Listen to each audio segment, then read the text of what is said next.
Good morning, Luzon, Visayas, Mindanao, at sa buong mundo. Sa pinagpalang umaga, Wednesday morning, September 10, 2025. Purihin po ang Panginoon sa mga ito mga kapatid. Good morning na po sa ating mga kapatid na maagang nagising. Yan. Hallelujah. Bago tayo mag-umpisa, tayo po'y umawit sa ating Panginoon. Hatog natin siya ng papurit pagsamba sa umagang ito. Because He deserved the glory, He deserved the honor and praises. Belongs to Him. Yes, Lord, the living hope, Lord. Yes, Jesus.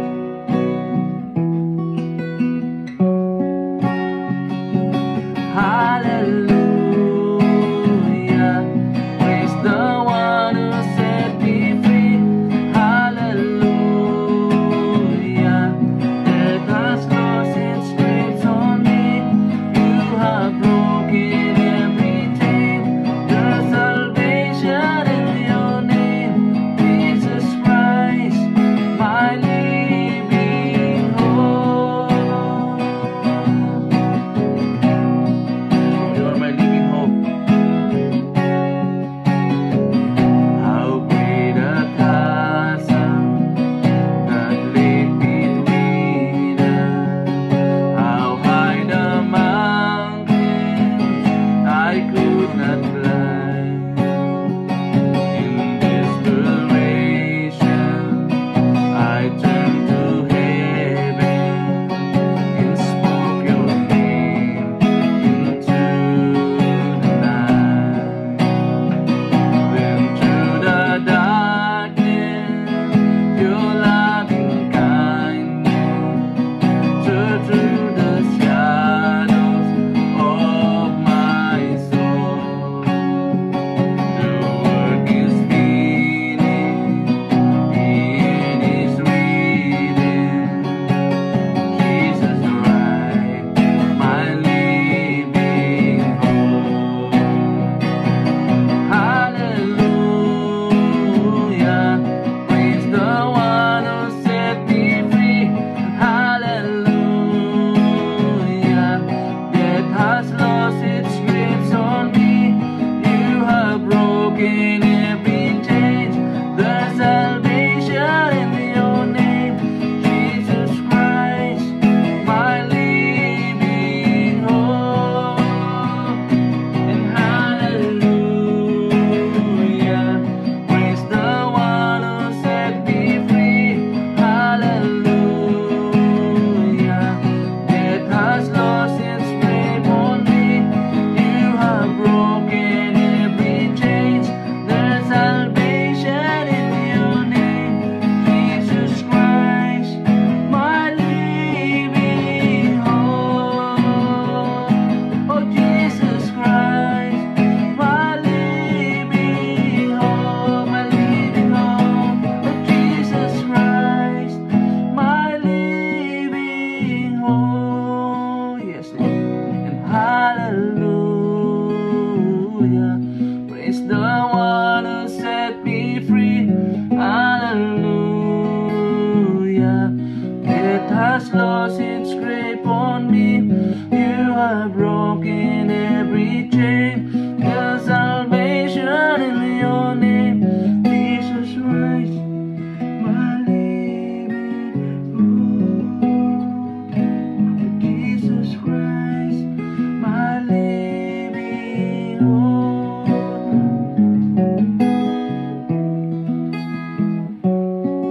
You are my living hope, Lord.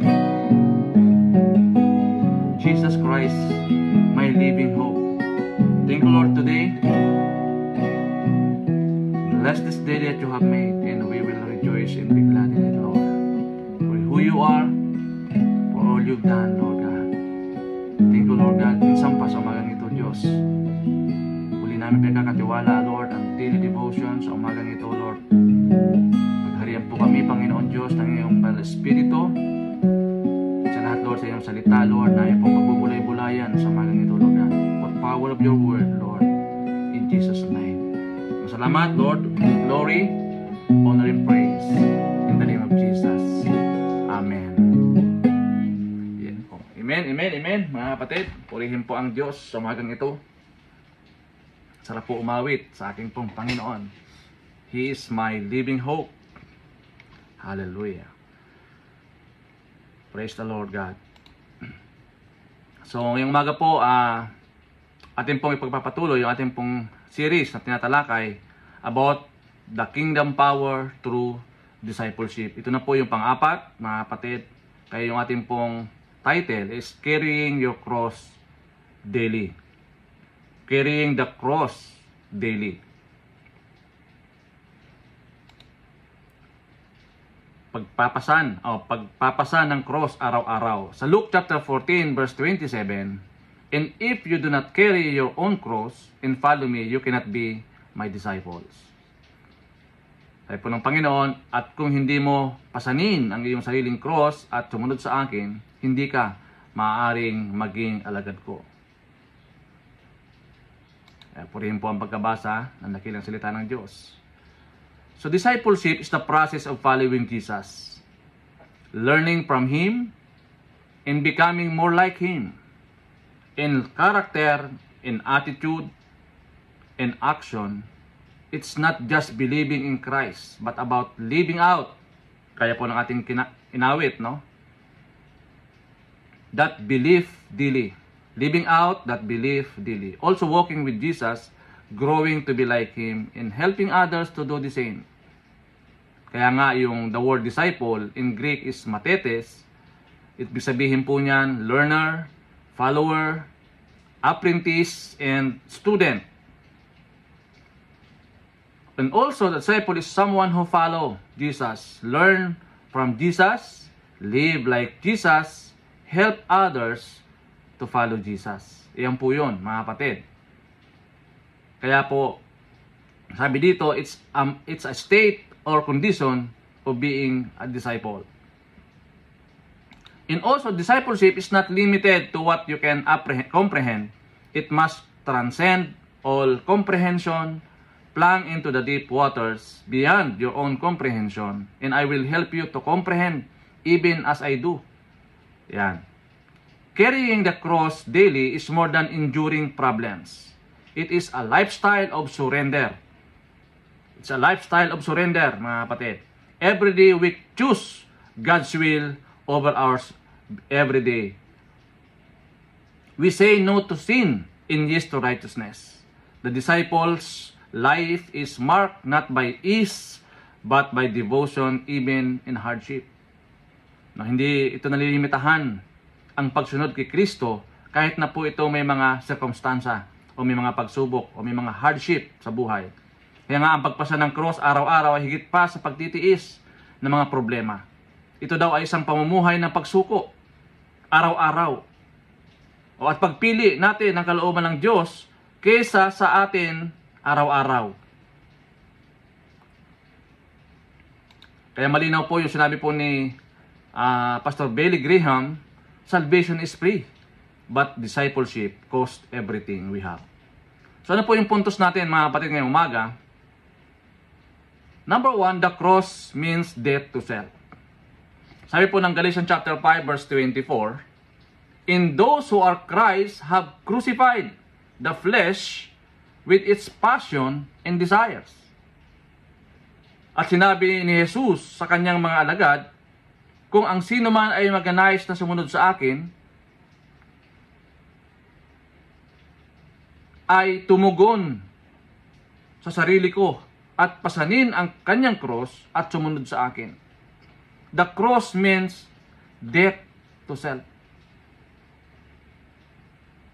Kaya nga sabi po ni Paul, if anyone is in Christ, he is a new creation. The old self has gone, and behold, the new has come. Pag sinabing dying to ourselves, ito po yung pagtalikod doon po sa mga masasamang ginagawa. At pagtalima, pagsunod sa kalooban ng Panginoon.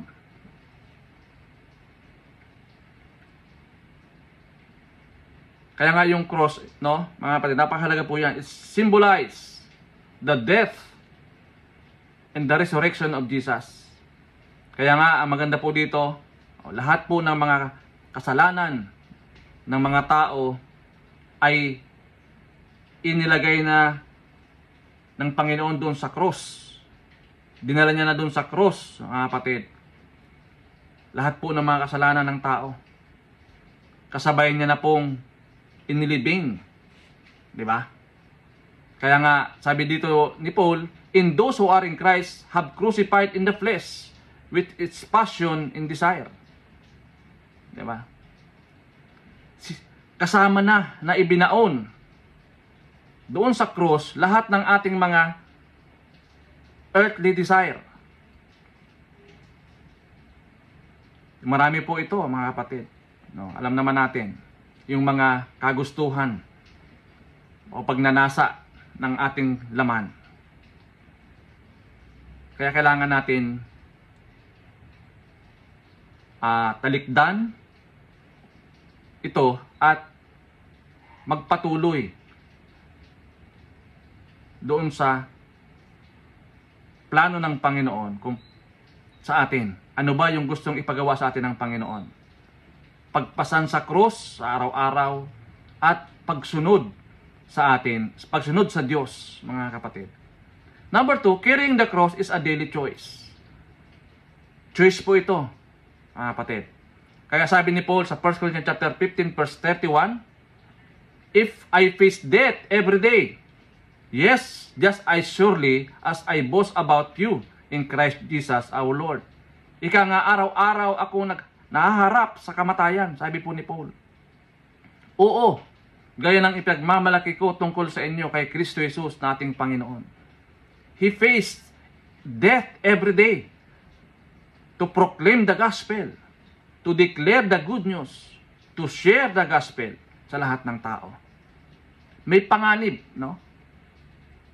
May halaga, kaya nga yung discipleship is a cost, mga kapatid. Very costly yung discipleship. Gaya po ni Apostol Pablo, no? Hindi po naging madali sa kanya. Sabi nga niya, I face death every day. Araw-araw akong nahaharap, sabi niya, sa kamatayan. Kaya nga yung ating pong mga martir, yung mga disipulo natin, hindi po naging madali yung kanilang kamatayan, mga kapatid. For the sake of the gospel. Kaya nga, sa ating pong puntos, carrying the cross is a daily choice. Choose life o choose God. Diba? Number 3, the disciple embraces suffering with Christ. Kasi sabi ni Paul sa Philippians chapter 3 verse 10, I want to know Christ, yes, to know the power of His resurrection and participation in His suffering, becoming like Him in His death. Nais kong makilala si Kristo. Oo, malaman ang kapangyarihan ng Kanyang muling pagkabuhay at pakikibahagi sa Kanyang mga pagdurusa, maging katulad niya sa Kanyang kamatayan. Kaya nga po hindi po naging madali yung buhay po ni Pablo, mga kapatid. Pero ang desire ng kanyang puso, gusto niyang malaman. I want to know Christ, sabi niya. Malaman ang kapangyarihan ni Kristo. Alam mo, iyan po yung nagpapalakas sa atin na ating Diyos na pinaglilingkuran, ang ating Diyos na sinasamba ay buhay na Diyos, hindi patay.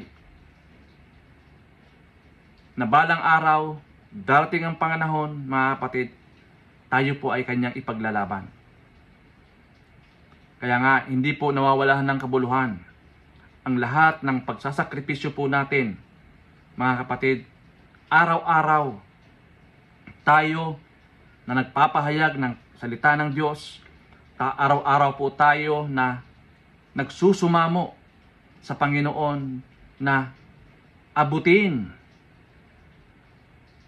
ang mga taong nawawala. Abutin ang mga taong naliligaw ng landas. Kaya ang kailangan lang natin gawin ay ipanalangin po sila, mga kapatid. Gaya po ng nangyayari sa panahon natin. No? All I have to do is to pray. No? Idulog sa Panginoon. Lahat mga nangyayari sa ating pong bansa, mga kapatid. Dahil si Lord mayroon po siyang pakialam. No? He is in control. Kontrolado ng Diyos. Kaya lang may parte tayo na dapat gawin bilang isang Kristiyano. Mga kapatid, tayo po ang siyang tagapamagitan. Tayo po yung ambassador. Tayo po yung mga representative ng ating pong Panginoon to proclaim the good news sa lahat ng tao, sa buong mundo. Ikaw at ako ay gagamitin ng Panginoon. Lalo na, ito pong present time, very crooked, corrupt, misleading ang sistema ng mundong ito, mga kapatid. Kaya si Paul, ang nais na lamang ay mabigyan ng kaluguran ang Panginoon sa lahat ng kanyang ginagawa. In everything sa kanyang buhay, sa kanyang mga iniisip, sa kanyang mga ginagawa, gusto niya mabigyan ng kapurihan ang ating pong Panginoon. Kahit na may mga suffering. Oo. Dahil alam naman niya, after nito, magkakaroon ng katagumpayan. So, paano natin po i-apply ang mga bagay na ito? Number 1, putting God's will above our own desire, ambition, and comfort. Gaya po nung topic natin, no? Yung pagpasa ng cross araw-araw, pag-deny ng ating sarili. Ito po yung putting God's will above our desire, our ambition, and our comfort. Si Lord dapat ang number 1. Oo. Sila dapat yung number 1 sa buhay po natin. Number 2, living according to Scripture even when it's difficult. Kaya nga yung Scripture, kapag binubulay-bulay natin, no? Kapag pinagsasalusaluhan natin, pinag-aaralan natin, nagbibigay siya ng kalinawan. Diba? Ipinapakita sa atin, ipinapaunawa sa atin sa pamamagitan ng Scripture. Kaya minsan kahit na medyo mahirap unawain, pero po yung Santong Espiritu ang nagpapaunawa. Mga kapatid, para maunawaan natin, ano ba ang nais ipagawa ng Panginoon? Ano ba yung direktiba ng ating Panginoon na gusto niyang mangyari sa buhay po natin? Number 3, crucifying sinful habits through do in attitude. Gaya po ng ating nabanggit na lahat po ng mga kasalanan ay ilinagay na doon sa paanan ni Kristo, sa cross. Sinama niya ng nailibing. Ano ba itong mga bagay na ito? Yung ating pong mga sinful nature, yung sinful ways, yung mga habitual sin. Yung paulit-ulit na kasalanan na ginagawa. Kaya nga yung attitude natin, yung character natin ay matter yan sa Panginoon. Gusto ng Diyos na from glory to glory, mahinang tayo. May mga bagay na tinatapya sa atin. May mga bagay na inaalis ang Panginoon sa ating buhay para maging karapat-dapat tayo sa Kanya. Sabing crucifying a sinful habits, wag mo nang balik-balikan pa yung mga masamang bagay na nangyari sa atin, mag-move forward na tayo. 'Di ba? Talikdan na yung mga masasamang bisyo, masasamang mga ginagawa, talikdan na. At magpatuloy sa pagbabago. Yan. And as a question to consider, sabi po dito, in what areas of my life am I still holding on to instead of surrendering it to Jesus as part of carrying my cross daily? Sa anong mga bahagi ng aking buhay ko pa rin pinanghahawakan sa halip na isuko ito kay Jesus bilang bahagi ng pagpasan ng aking cross araw-araw. Mayroon pa ba tayong mga tinatago? No? Meron pa bang mga reservation sa puso natin na hindi pa natin ibinibigay sa Panginoon ng 100%? Kasi iyan po yung gagamitin ni Satanas na hindi tayo maging produktibo sa ating paglilingkod sa Kanya. Meron pa bang mga extra baggage dyan sa iyong buhay na hindi mo pa ibinibigay, isinusurrender sa Panginoon? It's time to surrender everything to Jesus. Lord, apart from you, we are nothing. Wala tayong magagawa pag wala tayo sa Panginoon. Salamat po sa umagang ito, Diyos. Minsan pa kami po pinalalahanan po ninyo, Panginoon Lord, na huwag kaming manangan sa aming sariling karunungan. Bagkus, ipagkatiwala po namin sa iyo ang aming mga buhay, plano, naisin, Lord. Ikaw na nga po maghari. Heavenly Father, thank you for the gift of salvation through the Lord Jesus Christ. Teach me to deny myself, take up my cross daily and follow you wholeheartedly. Give courage to endure trials, courage to obey your word, and humility to surrender my own will to yours. Help me to die to sin and live for Christ alone. May my life reflect your love even when it's difficult, so that others may see Jesus in me. In Jesus' name. Amen and amen. Pagkat salamat po sa umagang ito. Tunay pinagpala na po ang salita. Salamat po, Lord, sa malayang oras na pinagkadlo mo sa amin sa araw po na ito. Nagkaroon kami ng katagumpayan sa iyong salita, Panginoon Diyos. Lord, salamat, pinupuri ka namin, pinasalamatan sa araw po na ito. Gawin niyo pong mapagpala ang araw na ito. Gawin niyo pong mabunga ang araw po na ito, Panginoon. Sa lahat ng aming magagawin, Lord, samahan po kami ng Santong Espiritu. Dadalangin din po namin mga kapatid namin, meron pong mga karamdaman sa araw na ito. Lord, hipuin niyo po ang kanilang mga puso, O Diyos, ang kanilang mga katawan at ipadaloy ang kagalingan nagmumula sa inyo. Lord God, you said in your word that by stripe we are healed in Jesus' name. Salamat po, Panginoon, sa pangako mo, Diyos, that you will never leave us, you will never forsake us. Pagkat salamat po sa araw na ito, didikla po namin ng tagumpay sa buong maghapon, sa lahat ng aming mga gagawin pa, O Diyos, pagharihan po kami ng Santong Espiritu. Salamat, Lord, sa araw na ito, pinupuri ka namin, pinasalamatan, sa iyo lamang, Lord, lahat ng papuri. Pagluwalhati sa pangalan ni Jesus. Amen and amen. God bless. To God be all the glory.